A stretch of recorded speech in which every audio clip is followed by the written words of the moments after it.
Masih dari bidang pendidikan, pemirsa, setiap perguruan tinggi berkewajiban mengelola sumber daya manusia untuk mengimplementasikan sistem manajemen mutu agar efektif dan efisien dalam mencapai tujuan yang telah ditetapkan.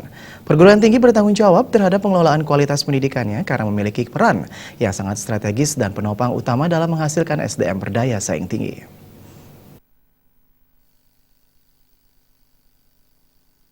Globalisasi di sektor pendidikan tengah berjalan. Pembentukan aliansi perguruan tinggi nasional dengan mitra perguruan tinggi di luar negeri lazim dilakukan.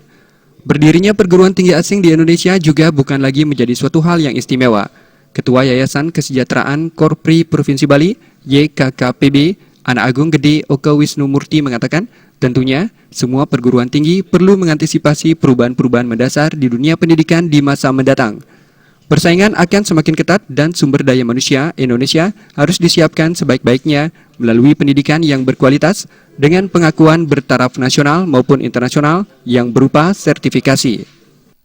Dengan ISO ini, semua standar-standar pelayanan, standar akademik dan standar kemahasiswaan dan standar sarana prasarana ini sudah dinilai oleh pihak eksternal, dan harapan kita dengan ISO ini tentu akan bisa merubah budaya kerja dan etika kerja, tentunya juga semangat kerja yang didasari atas standar operasional prosedur di semua bidang.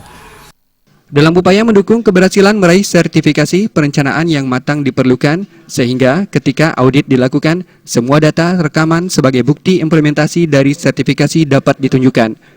Tujuan sertifikasi pada intinya menekankan perolehan sertifikat tersebut mencerminkan penerapan sistem mutu di suatu perguruan tinggi. Alit Putra dan Gong Krisna, Bali TV.